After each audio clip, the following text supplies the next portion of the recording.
Very good morning all of you and very welcome to my channel Drishti IAS. इस video में हम बात करेंगे बहुत ही इंपॉर्टेंट टॉपिक के बारे में। जैसे कि आपने थंबनेल और टाइटल में तो पढ़ ही लिया होगा, राजनीति के अपराधीकरण के बारे में। ये बहुत ही इंपॉर्टेंट टॉपिक है आपके मेंस आंसर राइटिंग के लिए।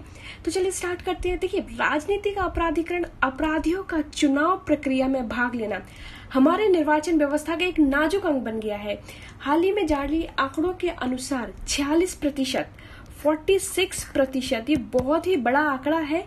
46% सदस्य आपराधिक पृष्ठभूमि से है। अब आप सोचिए कि संसद का क्या हाल होता होगा जब 46% जो व्यक्ति है वो आपराधिक पृष्ठभूमि से है। हालांकि सांसदों पर मानहानि जैसे अपेक्षाकृत छोटे अपराधों के मामले दर्ज है। असल चिंता का विषय यह है कि मौजूदा लोकसभा सदस्यों में सर्वाधिक 29%, ठीक है, 29% गंभीर आपराधिक मामले दर्ज है, जबकि पिछली लोकसभा में यह आंकड़ा तुलनात्मक रूप से कम था। राजनीति का अपराधीकरण भारतीय लोकतंत्र का एक स्याह पक्ष है, जिसके मद्देनजर सर्वोच्च न्यायालय और निर्वाचन आयोग ने कई कदम उठाए हैं, किंतु इस संदर्भ में किए गए सभी नीतिगत प्रयास समस्या को पूर्णतः संबोधित करने में अभी तक असफल ही रहे हैं। अब हम बात करते हैं कि राजनीति का अपराधीकरण और भारत में इसमें कहां से कैसा रिश्ता है, और इसका थोड़ा सा हम हिस्ट्री जान लेते हैं। ठीक है, राजनीति के अपराधीकरण का अर्थ राजनीति में अपराधियों आरोपों का सामना कर रहे लोगों और अपराधियों की बढ़ती भागीदारी से है। सामान्य अर्थों में यह शब्द आपराधिक पृष्ठभूमि वाले लोगों का राजनेता और प्रतिनिधि के रूप में चुने जाने का घोतक है। मतलब जो एक बहुत ही गंभीर प्रश्न, आपने सुना होगा कई नेताओं पर रेप केस, कई नेताओं पर मर्डर केस होते हैं और वो बहुत ही लोकप्रिय सांसद, बहुत ही लोकप्रिय विधायक होते हैं।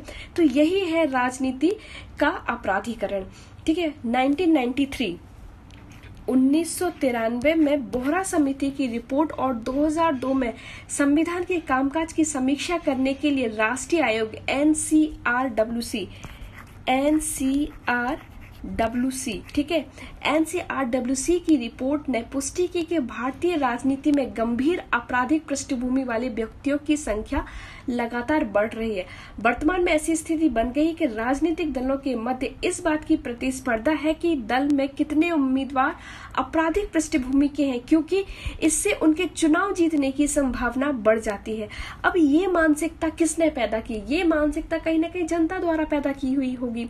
ठीक है, पिछली लोकसभा चुनाव के आंकड़ों पर गौर किया जाए तो यह स्थिति आपराधिक प्रवृत्ति वाले सांसदों की संख्या में वृद्धि हुई। उदाहरण के लिए वर्ष 2004 में आपराधिक पृष्ठभूमि वाले सांसदों की संख्या 128 थी, जो कि वर्ष 2009 में 162 और वर्ष 2014 में 185 और 2019 में बढ़कर ये 223 हो गई है। ठीक है, एक बार मैं आपको ये आंकड़ा फिर से बता देती हूँ। देखिएगा किस तरीके से अपराधियों की संख्या में वृद्धि हो रही है। 2004 में 128 थी, ठीक है, 2009 में 162 हुई, 2014 में 185 हुई और 2019 में 233 हो गई है। अब आप सोचिए 233 सांसद हैं जो संसद में जो आपराधिक पृष्ठभूमि के हैं। नेशनल इलेक्शन वॉच और एसोसिएशन फॉर डेमोक्रेटिक रिफॉर्म द्वारा जारी रिपोर्ट, ठीक है, ADR बोलते हैं इसको। ADR किसको बोलते हैं? नेशनल इलेक्शन वॉच और एसोसिएशन फॉर डेमोक्रेटिक रिफॉर्म द्वारा जारी रिपोर्ट के अनुसार जहां एक और वर्ष 2009 में गंभीर आपराधिक मामलों वाले सांसदों की संख्या 76 थी, वहीं 2019 में यह बढ़कर 159 हो गई है। इस प्रकार 2009 से 2019 के बीच गंभीर आपराधिक पृष्ठभूमि वाले सांसदों की संख्या में कुल 109% की बढ़ोतरी देखने को मिली है। गंभीर आपराधिक मामलों में बलात्कार, हत्या का प्रयास, अपहरण, महिलाओं के विरुद्ध अपराध आदि को भी इसमें शामिल किया गया है। तो इतने गंभीर अपराध होने के बावजूद भी लोग इनको लोकप्रिय सांसद बनाते हैं और इन्हें अपनी अपनी विधानसभा, लोकसभा से चुनकर पहुंचा देते हैं। राजनीति के अपराधीकरण के कारण क्या क्या है, एक बार अपन ये अच्छे से देख लेते हैं।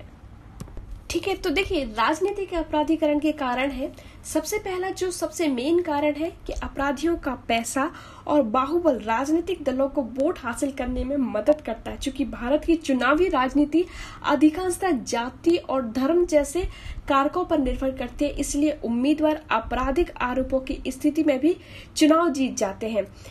चुनावी राजनीति कामोवेश राजनीतिक दलों को प्राप्त होने वाली फंडिंग पर निर्भर करती है। चूंकि आपराधिक पृष्ठभूमि वाले उम्मीदवारों के पास अक्सर धन और संपदा काफी अधिक मात्रा में होता है, इसलिए वे दल चुनावी अभियान में अधिक से अधिक पैसा खर्च करते हैं और उनके राजनीति में प्रवेश करने तथा जीतने की संभावना बढ़ जाती है। उसके बाद तीसरा जो उसका कारण है वो एक बहुत ही इंपॉर्टेंट कारण है कि भारत में राजनीतिक दलों में काफी हद तक अंतर्दलीय लोकतंत्र का भाव देखा जाता है और उम्मीदवार पर निर्णय मुख्यतः दल के शीर्ष नेतृत्व द्वारा ही लिया जाता है, जिसके कारण आपराधिक पृष्ठभूमि वाले राजनेता अक्सर दल के स्थानीय कार्यकर्ता और संगठन द्वारा जांच से बच जाते हैं। भारतीय आपराधिक न्याय प्रणाली में अंतर्निहित देरी ने राजनीति के अपराधीकरण को प्रोत्साहित किया है। अदालतों द्वारा आपराधिक मामले को निपटाने में औसतन 15 वर्ष लग जाते हैं, तो ये एक बहुत ही इम्पोर्टेंट कारक है राजनीति के अपराधीकरण का।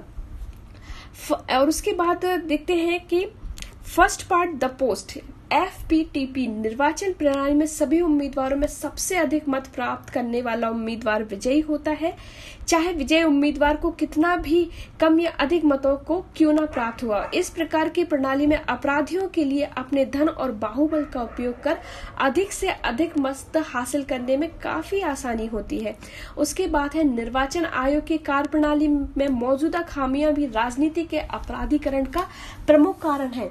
चुनाव आयोग ने नामांकन पत्र दाखिल करते समय उम्मीदवारों की संपत्ति का विवरण, अदालतों में लंबित मामलों, सजा आदि का खुलासा करने का प्रावधान किया है, किंतु ये कदम अपराध और राजनीति के मध्य सांठगांठ को तोड़ने की दिशा में अब तक सफल नहीं हो पाए हैं। भारत की राजनीति में अपराधीकरण को बढ़ावा देने में नागरिक समाज का भी बराबर योगदान रहा है। अक्सर आम आदमी अपराधियों के धन और बाहुबल से प्रभावित होकर बिना जांच किए हुए उन्हें वोट दे देता है। इसके अलावा भारतीय राजनीति में नैतिकता और मूल्यों के अभाव में अपराधीकरण की समस्या को और गंभीर बना दिया है। अक्सर राजनीतिक दलों ने अपने निहित स्वार्थों के लिए अपराधीकरण की जांच करने से कतराती है।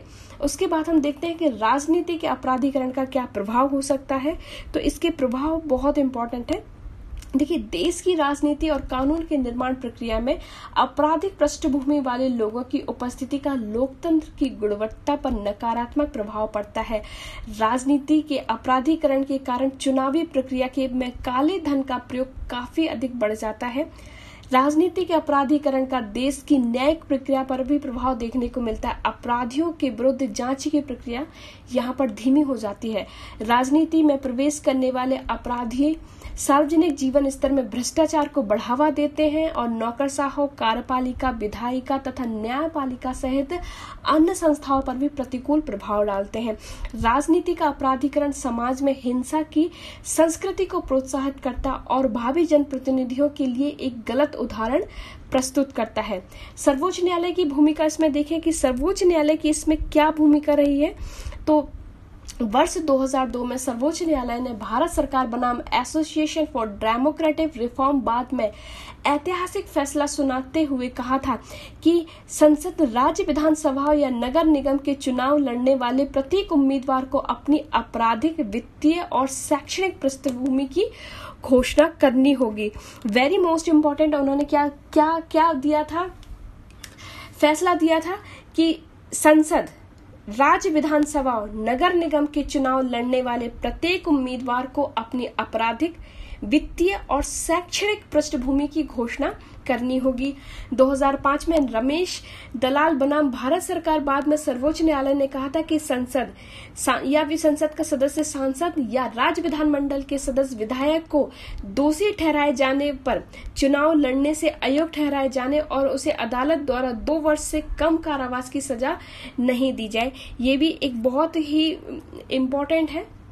उसके बाद 2013 में लिली थॉमस बना भारत सरकार। बाद में सर्वोच्च न्यायालय ने कहा था कि जनप्रतिनिधि अधिनियम 1951 वेरी मोस्ट इम्पोर्टेंट है। ये जनप्रतिनिधि अधिनियम 1951 की धारा 8(4) असंवैधानिक है, जो दोषी ठहराए गए सांसदों और विधायकों को तब तक पद पर बने रहने की अनुमति देती है जब तक कि ऐसी सजा के विरुद्ध की गई अपील का निपटारा नहीं हो जाता।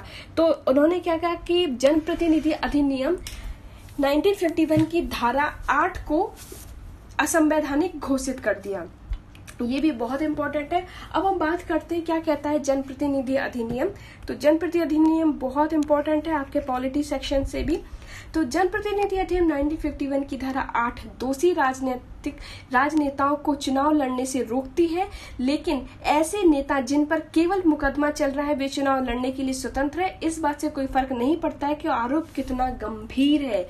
आप ये देखिए ये कितना बड़ा इसमें होल है। उसके बाद इस नियम की धारा 8(1) और 8(2) के अंतर्गत प्रावधान है कि यदि कोई विधायिका सदस्य, सांसद अथवा विधायक हत्या, बलात्कार, अस्पृश्यता, विदेशी मुद्रा विनिमय अधिनियम के उल्लंघन, धर्म, भाषा, क्षेत्र के आधार पर शत्रुता पैदा करता है, भारतीय संविधान का अपमान करना, प्रतिबंधित वस्तुओं का आयात निर्यात करना, आतंकवादी गतिविधियों में शामिल होना जैसे अपराधों में लिप्त होता है तो उसे इस धारा के अंतर्गत अयोग्य माना जाएगा तथा 6 वर्ष की अवधि के लिए अयोग्य घोषित कर दिया जाएगा। ठीक है। उसके बाद इस अधिनियम की धारा 8(3) में प्रावधान है कि उपरोक्त अपराधों के अलावा किसी भी अपराध के लिए दोषी ठहराए जाने वाले किसी भी विधायिका सदस्य को यदि 2 वर्ष से अधिक कारावास की सजा सुनाई जाती है तो उसे दोषी ठहराए जाने की तिथि से अयोग्य माना जाएगा। ऐसे व्यक्ति को सजा पूरी किए जाने की तिथि से 6 वर्ष तक चुनाव लड़ने के लिए अयोग्य माना जाएगा। ठीक है। तो ये था जनप्रतिनिधि अधिनियम। और इसके बाद हम बात कर लेते हैं कि देखिए 2013 में People's Union for Civil Liberties बनाम भारत सरकार मामले में सर्वोच्च न्यायालय ने आदेश दिया था कि जनता को मतदान के लिए नोटा नन ऑफ अबव का भी विकल्प उपलब्ध कराया जाए। इस आदेश के पश्चात भारत नकारात्मक मतदान का विकल्प उपलब्ध कराने वाला विश्व का 14वां देश बन गया था। ठीक है। 2014 में सर्वोच्च न्यायालय ने प्रधानमंत्री और मुख्यमंत्रियों से ऐसे व्यक्तियों को अपने मंत्रिमंडल में शामिल न करने की सिफारिश की जिनके विरुद्ध गंभीर अपराध के मामले दर्ज हैं या फिर आरोप लगे हुए हैं।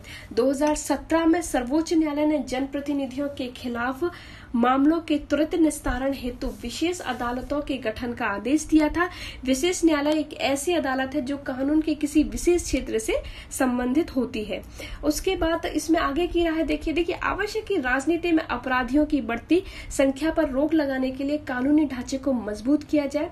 राजनीतिक दलों को अपना नैतिक दायित्व निभाते हुए गंभीर अपराध में दोषी ठहराए गए लोगों को दल में शामिल करने और उन्हें चुनाव लड़ने से बचाना चाहिए।